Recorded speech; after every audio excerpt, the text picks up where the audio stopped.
Hi friends, welcome back to Paru Naresh recipes. నేను పారిజాత. ఇవాళ మన స్పెషల్ రెసిపీ వచ్చేసి పాలకూర ఉల్లి కారం. ఈ కర్రీని ఒక్కసారి టేస్ట్ చేశారంటే ఇంకెప్పుడు ఇలాగే చేస్తారు. ఈ టేస్టీ పాలకూర ఉల్లి కారంని చేయడానికి ముందుగా ఇక్కడ నేను ఒక మీడియం సైజులో ఉండే 6 పాలకూర కట్టలను తీసుకున్నానండి. ఈ పాలకూర కట్టలని శుభ్రంగా కడిగి తీసుకుందాం. ఈ కట్టలలో మధ్య మధ్యలో గడ్డి పరకలు ఇలా సన్న సన్న చెత్త ఉంటుందండి. ఇవన్నీ దులిపేశాక ఇవన్నీ సపరేట్ చేసి ఇలా ఏదైనా పెద్ద సైజ్ గిన్నెలోకి వాటర్ తీసుకొని ఈ వాటర్లోకి ఈ పాలకూరని యాడ్ చేసుకుందాం. ఇలా పాలకూర మొత్తం వేసాక ఒక 10 నిమిషాలు అలాగే పక్కన పెట్టేసేయండి. 10 నిమిషాల తర్వాత ఇలా కొంచెం కొంచెం ఇలా జలపరించుకుంటూ వేరొక గిన్నెలోకి తీసుకోవాలి. చూసారా, ఈ వాటర్లో చెత్త ఇసుక ఇలా అంతా ఉంటుందన్నమాట.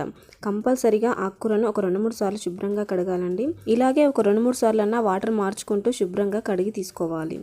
ఇలా శుభ్రంగా కడిగి తీసుకున్న పాలకూరని ఇప్పుడు చిన్న చిన్నగా తరిగి తీసుకుందాం.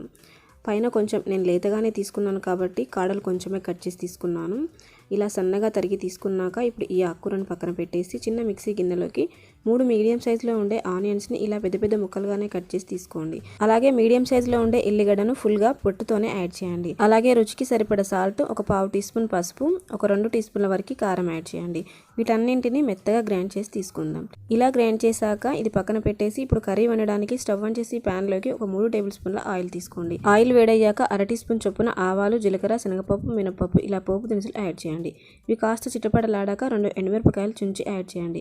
అలాగే 3-4 వెల్లుల్లిపాయలు చితక్కొట్టి యాడ్ చేయండి. ఈ పోపు ఇలా కొంచెం ఫ్రై చేశాక మనం ఇందాక గ్రైండ్ చేసి పెట్టుకున్న ఉల్లిపాయ, వెల్లుల్లి కారాన్ని యాడ్ చేయండి. ఇది యాడ్ చేశాక మంటని మీడియం ఫ్లేమ్లో పెట్టి ఇలా కలుపుతూ ఒక 5-6 నిమిషాల పాటు బాగా ఫ్రై చేయాలి. లేకపోతే ఇది తొందరగా ఉడకడానికి ఇలా మూత పెట్టి స్టవ్ని లో టు మీడియం ఫ్లేమ్లో పెట్టి ఒక 2-3 నిమిషాలు ఉడికించామంటే చక్కగా ఫ్రై అయిపోతుంది.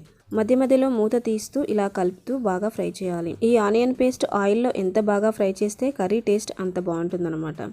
సో 5-6 నిమిషాల పాటన్నా ఇలా కలుపుతూ ఆయిల్ పైకి తేలే వరకు చక్కగా ఫ్రై చేయాలి. ఇలా బాగా ఫ్రై అయిన ఈ పేస్ట్లోకి మనం ఇందాక శుభ్రంగా కడిగి కట్ చేసి పెట్టుకున్న పాలకూరని యాడ్ చేసుకుందాం. ఇలా పాలకూర మొత్తం యాడ్ చేశాక వెంటనే కలపకుండా మూత పెట్టి ఒక 3 నిమిషాలు మీడియం ఫ్లేమ్లో ఉడికించండి. చూడండి, ఇలా ఉడికించడం వలన ఆవిరికి ఆకు మగ్గిపోతుందన్నమాట.